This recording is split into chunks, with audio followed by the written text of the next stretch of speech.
Uvaženi Reisul Ulema, uvaženi muftija, dragi vjeroučitelji, poštovane vjeroučiteljice, dame i gospodo. Selam i vas i pozdravljam i zahvaljujem organizatoru što me je pozvao na ovaj kongres i time mi omogućio da se obratim jednom ovako uvaženom skupu. Komplikovani i prezahtjevni odnosi u savremenom društvu koji sve više izlaze iz okvira tradicionalnih sistema vrijednosti generiraju čitav niz opasnih i teških problema sa kojima se suočavaju mladi naraštaji. Najčešći problemi mladih u modernom društvu su sljedeći: nesretni slučajevi, samoubistva, zloupotreba alkohola i droga, prerana seksualna aktivnost i uz to vezana trudnoća, polno prenosive bolesti, različite vrste zlostavljanja, mladelački kriminal, siromaštvo, bježanje od kuće, satanizam, nizak akademski nivo i teški poremećaj ličnosti. Suočen sa tim neumoljivim činjenicama, svaki roditelj se pita kako sačuvati svoje dijete od takvih opasnosti koje vrebaju na svakom koraku i u realnom i u virtuelnom svijetu, kroz različite vidove fizičkog, emocionalnog, seksualnog i intelektualnog nasilja. Može li pomoći nauka, sport, umjetnost, religija?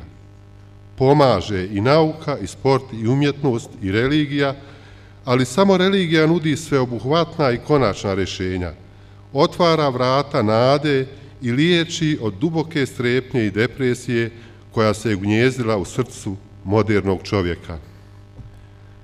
Razmišljajući o odnosu religije i nauke, jedan od gurua moderne nauke i civilizacije, čuveni otac psihoanalize Sigmund Freud, poznat uglavnom po svom negativnom odnosu spram religije, na koncu života ipak priznaje veličanstveni značaj religije za čovjeka.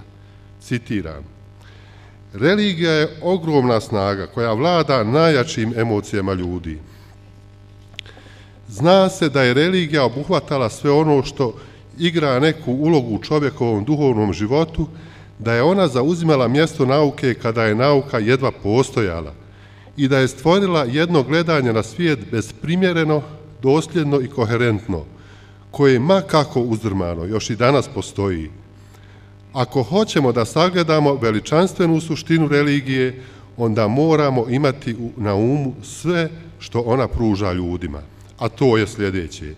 Prvo, objašnjava porijeklo i nastanak svijeta. Drugo, pruža ljudima zaštitu i konačnu sreću u svim promjenama u životu i upravlja njihovim mislima i postupcima pomoću propisa koji zastupa svim svojim autoritetom.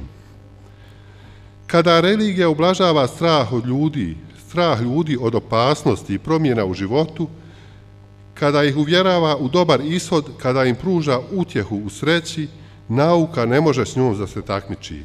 Doduše i nauka uči kako mogu da se izbjegnu neke opasnosti, a kako se neke boljke mogu uspješno suzbiti. Bilo bi vrlo nepravedno osporiti nauci da je veliki pomagač ljudima. Međutim, u mnogim situacijama ona mora da ih prepusti patnji i jedino što može da im savjetuje, to je da joj se povinuju. Završavam citat. Duhovna dimenzija ljudskog bića se mora uvažavati i u tom smislu treba omogućiti da se o tome steknu osnovna znanja tokom školovanja. Lišiti čovjeka mogućnosti da paralelno sa upoznavanjem prirodnih i društvenih naučnih disciplina, umjetnosti i sporta dobija neophodan kvantum informacija o duhovnosti i religiji, može se slobodno okarakterisati kao vid duhovog nasilja nad čovjekom. Svakodnevno smo svjedoci činjenice da se u zdravom tijelu često krije bolestan um, a da zdrav duh pomaže i kada tijelo pogađa najteža bolest. Religioznost je univerzalno svojstvo čovjekovog bića. Čovjek je po prirodi religiozno disponiran i religiozni elementi su usađeni u najdubljoj unutrašnjosti njegovog psihičkog aparata. Religija se smatra jednom od najvažnijih bioloških funkcija čovječanstva, jer je od velikog uticaja na čitav život čovjeka, prije svega na njegov tjelesni i duševni integritet. Religiju možemo shvatiti kao nauku o ponašanju, koja ima za cilj da pomogne čovjeku u procesu njegovog samoostvarenja i dostizanja duhovnih stepena koji će mu obezbijediti blagostanje i u ovom životu i u vječnosti. U tom smislu ona nudi čovjeku neophodne pretpostavke za realizaciju toga cilja, a to su: nudi apsolutni autoritet. Bog je stvorio čovjeka kao razumno biće i postavio ga za svoga namjesnika na zemlji, dajući mu slobodu raspolaganja njenim resursima.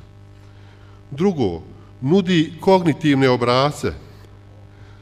Božije knjige, Stari, Novi Zavjet, Kur'an, su uputstvo za upotrebu kako treba raspolagati tijelom, dušom, životom, svijetom, da se ne bi javile smetnje, kvarovi, havarije, katastrofe zbog djelatnosti koja nije usklađena sa zakonom stvaranja i postojanja.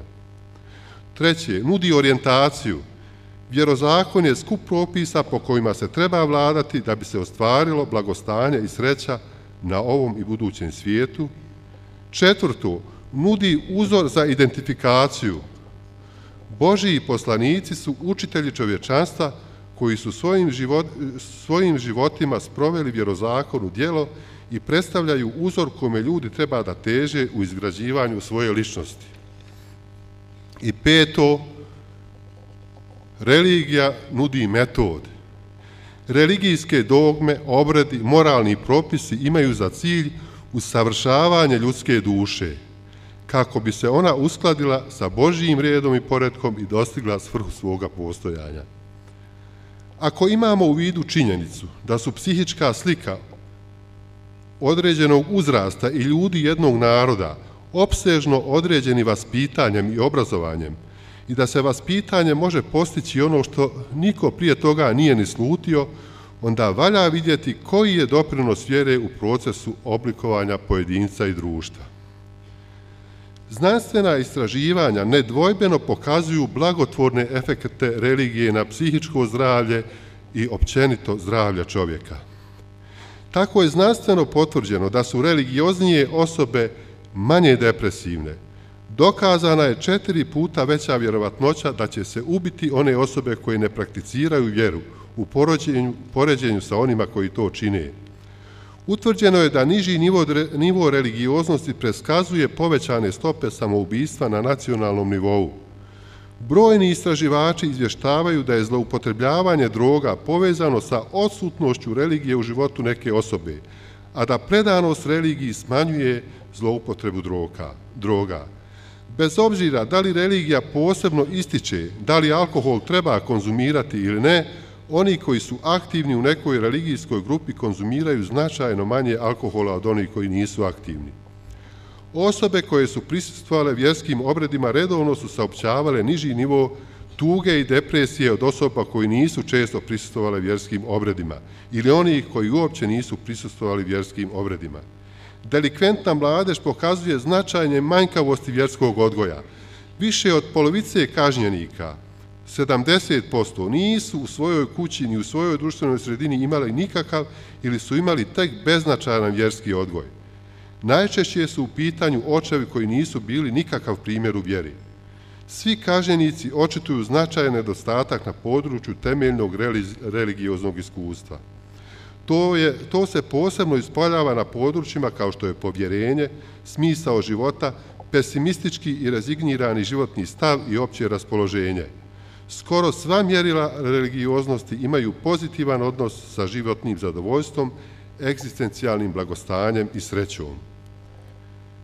Religioznost pozitivno utiče na sazrijevanje u adolescentnoj dobi, u tom smislu što doprinosi njegovoj ravnomjernosti, harmoničnosti, kanalisanju psihičke energije u pravcu prepoznavanja i učvršćivanja istinskog identiteta, čime se stvaraju uslovi za formiranje cjelovite, integrisane, postojane, samosvjesne i dobro prilagodljive ličnosti.